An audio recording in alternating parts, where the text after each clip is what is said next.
Hey guys, I'm Matt, train level 943. Today we're going to be taking a look at the MTH Premier Chesapeake Ohio E-8 ABA diesel set, as well as separately sold passenger cars that are made to go with the engine. Let's set the passenger cars aside for a few minutes and take a look at the E-8 ABA diesel set. The E-8 ABA set was offered as a 3-piece set. It came with the A unit, a non-powered B unit, and a semi-powered A unit at the back. The front A unit is powered, full powered, has sounds, smoke, lights, and it is equipped with MTH's QSI's Proto 1 sound system, but MTH markets the Proto Sound 1 name part. QSI just makes the sounds for it. Let's start off this review by taking a look at the E-8 powered A unit.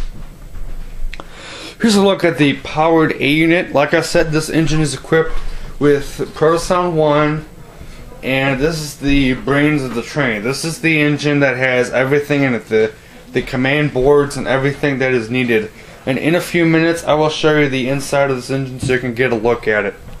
So let's go ahead and take a look at some of the details of this engine. I brought us down on the bottom level so you can get a better look at the details on the engine.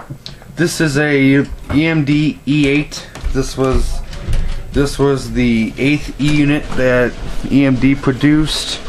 It has a 567 turbocharged prime mover in it. It sounds really nice. Now that's the Proto Sound 2 version. The Proto Sound 1 version has it's not a 567, but it's got this really nice Proto Sound 1 prime mover to it. It sounds really nice, and when you guys hear it in a few minutes, you guys are really gonna like it. So let's go ahead and start off by taking a look at some of the details. Here's a look at the front of the engine.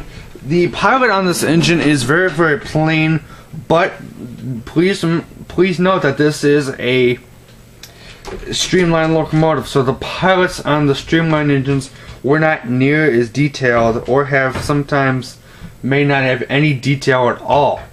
And this is true of a EMD, well, any streamlined engine, even a streamlined steamer. They did not have a lot of detail on the pilots. They were kind of just like this, kind of just like really fine pilots that have really no detail, but that's how it was. But up on the pilot you have a MTH proto coupler, which can be fired using the buttons on your transformer, and I will show you how to fire this in a few minutes. To come up top, you have this really nice paint scheme. It's my favorite part of the engine's paint scheme. It's fantastic looking. Coming up on the side here, you have 95, which is the road number on the engine. You have grab irons and then a door. The door does not open on this engine because it's molded into the body.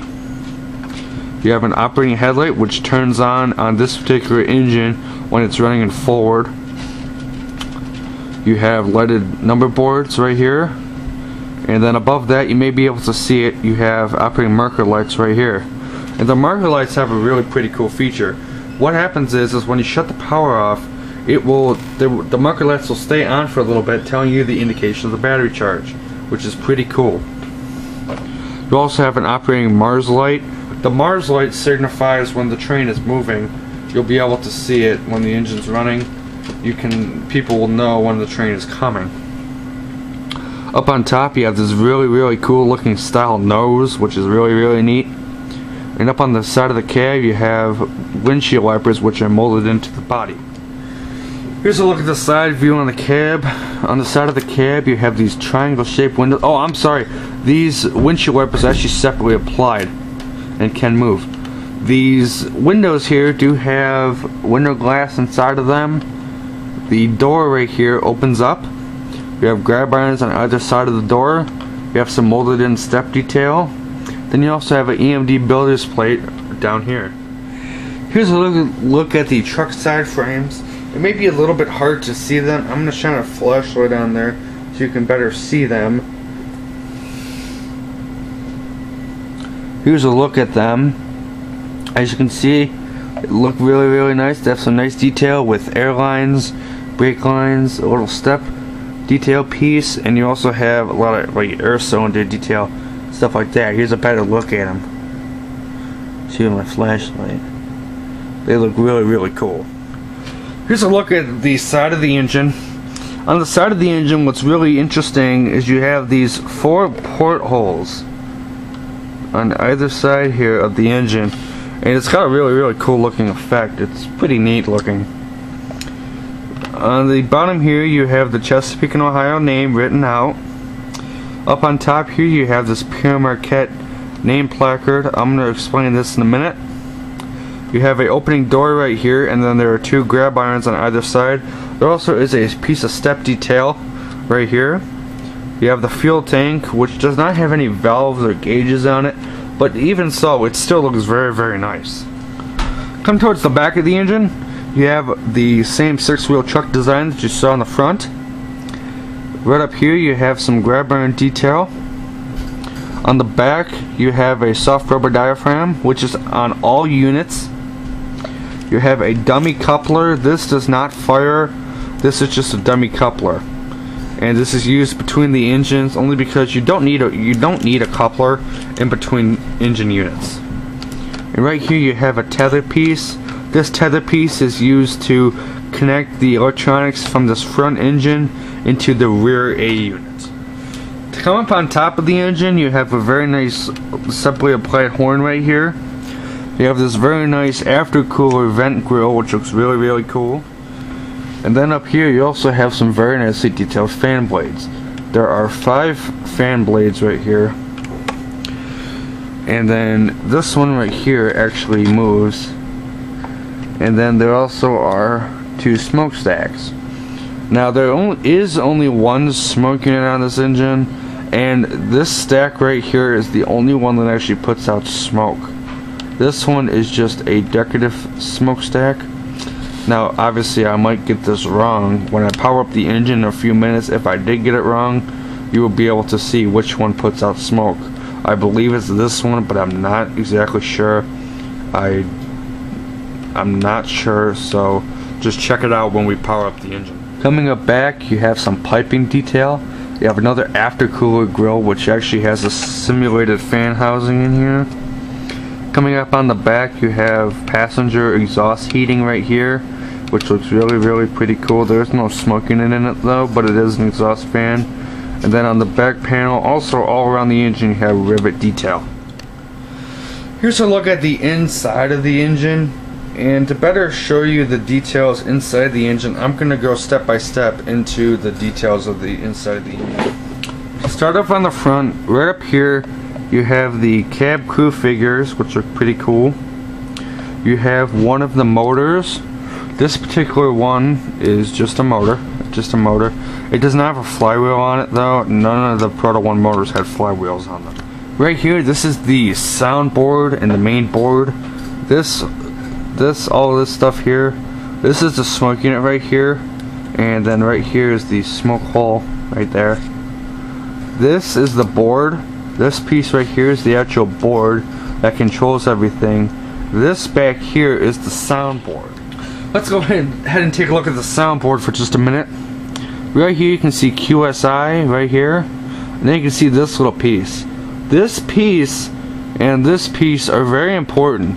These are chips, and what happens is on a Proto 1 equipped engine, what might happen sometimes is the chips, the board will get scrambled, and then to unscramble it you have to buy a kit.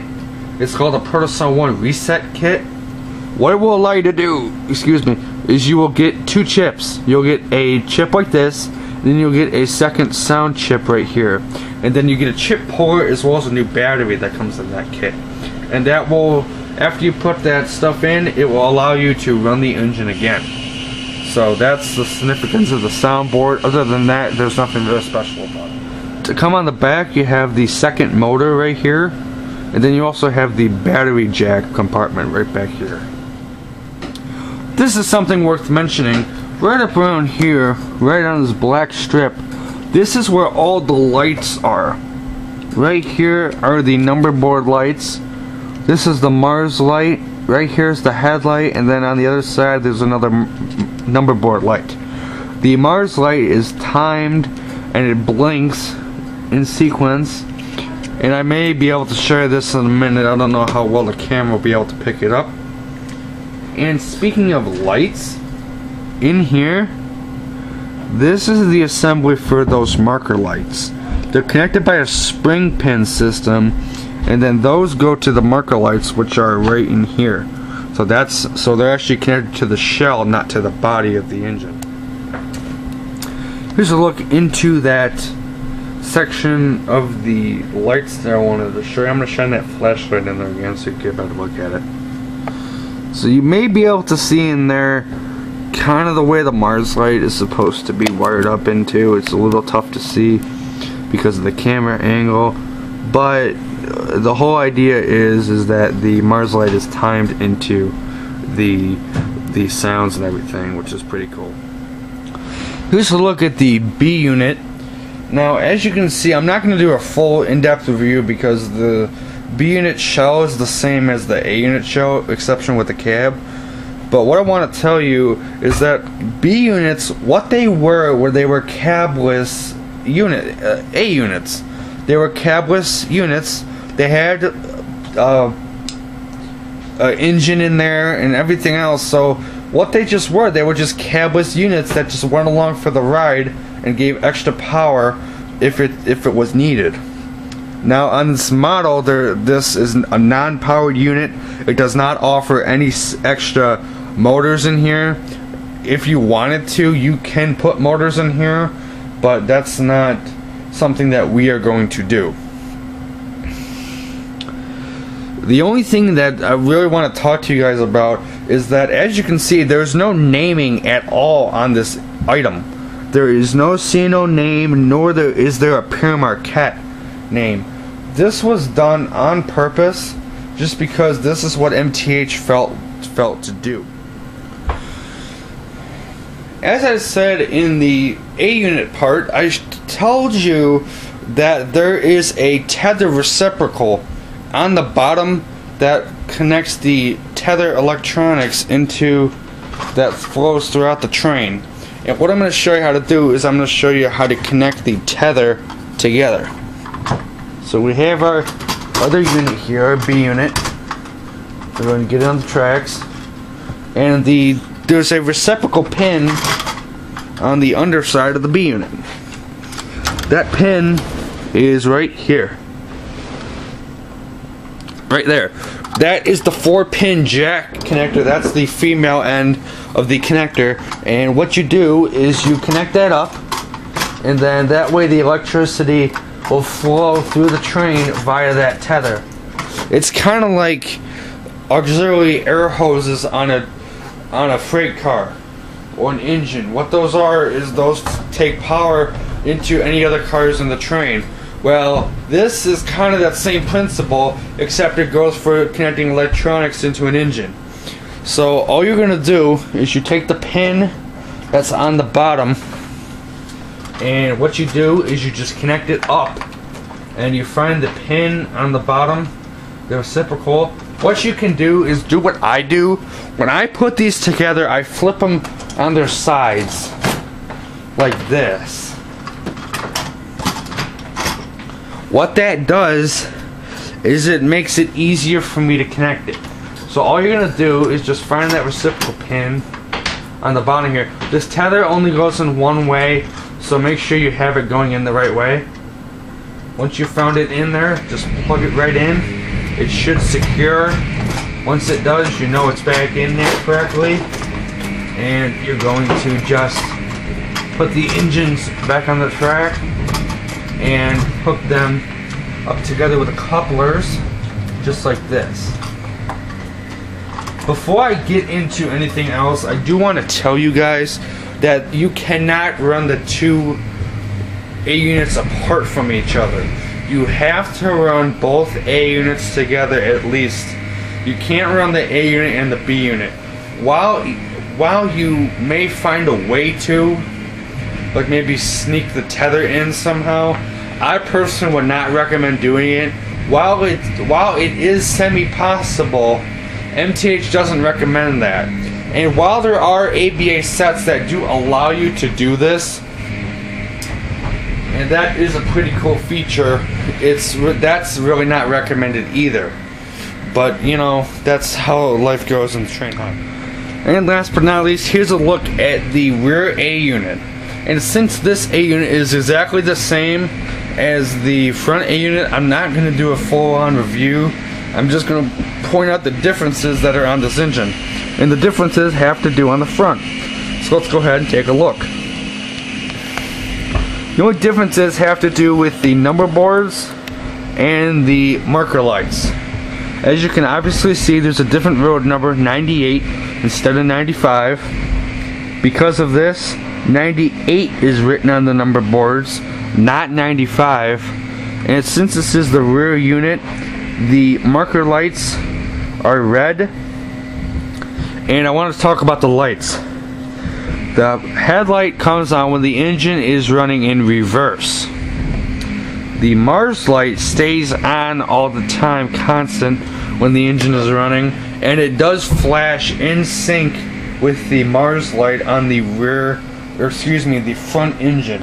It took me a little while to find this out. I really had to look deep into it to see how the pattern was for that Mars light, but I found it out, so that is pretty cool. Now, as I said, this unit is a semi-non-powered. What that means, it still has motors, lights, and smoke, but it does not have sounds. It does have an operating coupler on here, but it does not have sound effects. The front unit provides all and any sound effects that are in this set. So the only sounds that you hear are actually from the front A unit, not from this A unit.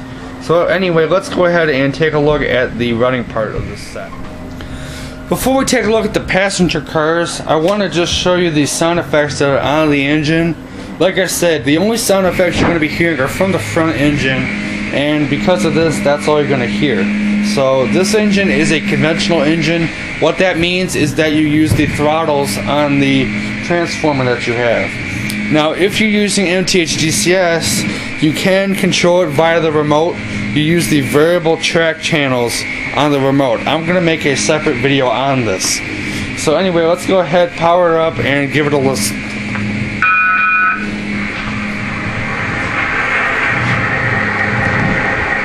Okay, this is when the engine is powered up. As you may be able to see, you have the lights that are going on. You got the number board lights, the cab lights, the headlight, no headlight, and the marker lights. So, to recap, what is on now is the marker lights, the cab light, the number board lights, and the Mars light. And you may not be able to see, but the Mars light is flashing. Better help show us how to shut the lights off real quick. You'll be able to see that Mars light flashing. You should be able to see it blinking now.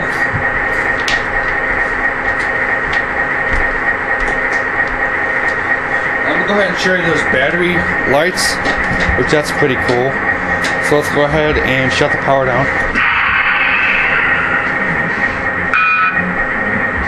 So as you can see, all the lights are off now, but the marker lights are still staying on, and they will shut off momentarily. And they shut off. So that's a pretty cool feature. So let's go ahead and power it up again.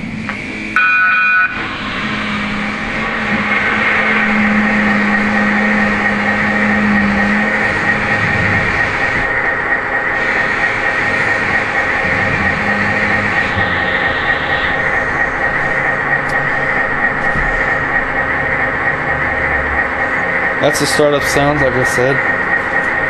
Let me get the smoke units powered up so you can better see those.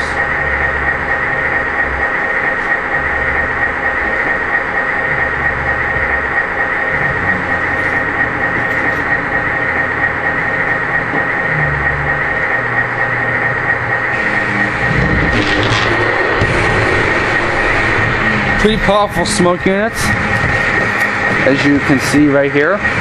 It does come out of the front stack. I was not sure what stack it was, but it comes out of the front stack. So it's pretty cool. As you can see, it puts out a lot of smoke. So here's the sound of the Proto 1 reset sound. What this is the programming sounds, and I'm going to make a separate video on this. So let's go ahead and hear it.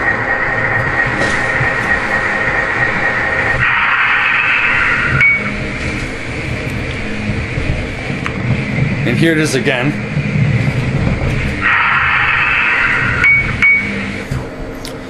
And those clinks are the programming features. Like I said, I'll get into a separate video on that. So anyway, I'm gonna quickly run it for you guys. It's not gonna be a full run session, but I'm just gonna show you kind of the sounds that this engine makes. But I will be doing a full running session with the passenger cars. So what you may be able to see is the headlight on. Not sure if you see that or not. Maybe able to see it. It is a pretty cool looking set.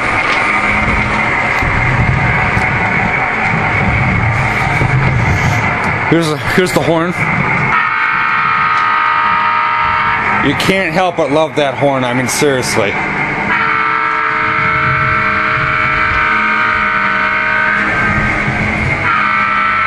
Here's the bell.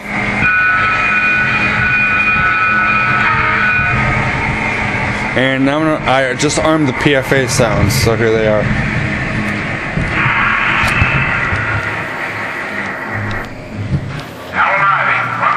I'm gonna play through them. You'll be able to hear them in a minute. I'm not gonna play through. I'm not gonna play through them now.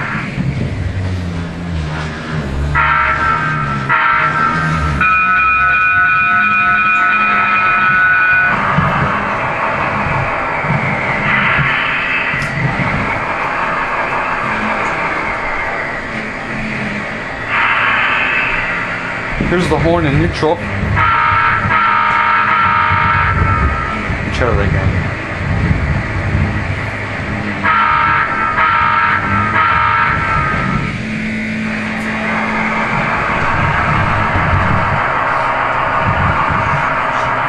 Here's the headlight on the rear unit here, and then the Mars lights going on too.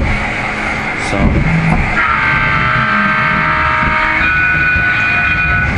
Now what I like to do with the sounds, I kind of like to do like this, do the horn and the bell, so that's kind of cool. You'll be able to hear the cab chatter sounds in just a second here. I'm going to do a standby horn sound.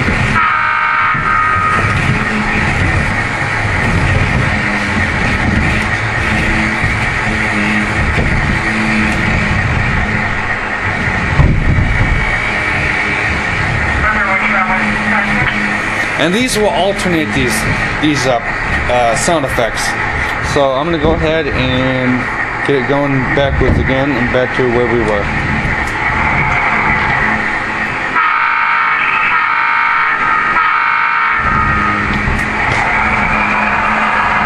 I gotta say, you really and truly can get some honestly really low speeds with this engine.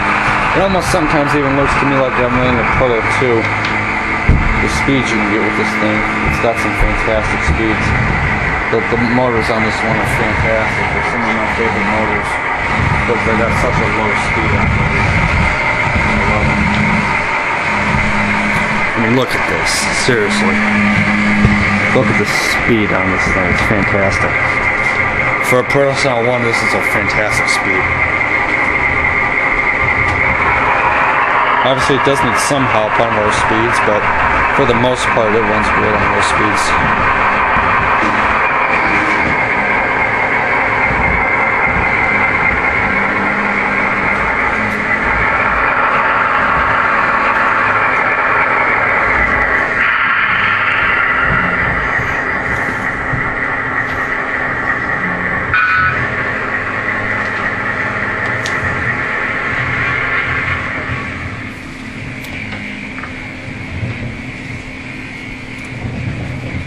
So So without any further ado, let's go ahead and take a look at the passenger car.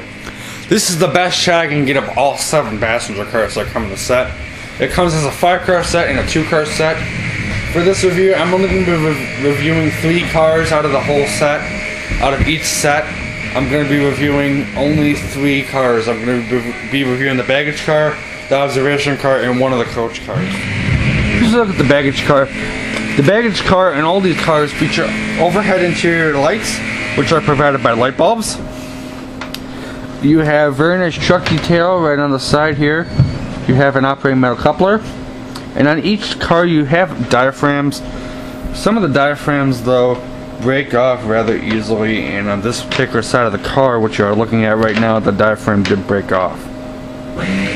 You have grab iron detail, step detail, a fantastic paint scheme which matches the engine. Have a great looking door right here, looks really nice, and it's got windows on it, and then it has grab iron detail right here. The top has rivets on it, and then you have grab iron detail up on top here, which looks really cool. Here's a look at one of the coach cars. All these coach cars are the same. They share all the same features. They have end-of-car diaphragms, operating metal couplers. Inside the car you have some nice seat detail. You have rivets up on top, a beautiful Pere Marquette name. You have non-opening doors right here. You have step detail on each end of the car. You have grab iron detail, and then on the same end of the car you have a metal coupler and the end-of-car diaphragms. And finally, here's a look at the observation car. Just like the coach cars, you have operating metal couplers and end-of-car diaphragms on one side of the car. You have a non-opening door and grab iron and step detail. Same truck side frame design. You have some very nice window patterns going along the side of the car. You have marker lights right here and operating headlight on the back of the car, which actually is a tail light on the end of the car. On true prototypical cars they actually blink. This one does not, just a steady light. Then you have grab irons on the back here. Then you have a drum head, which reads a C&O car name. Then you have another operating metal coupler. Well, anyway, that about wraps it up for this review video. I hope you guys enjoyed seeing the C&O E-8 running, the little bit that I did, and the brief review of the passenger cars. And so that's pretty cool. To close out this video, I am going to do a running session of it.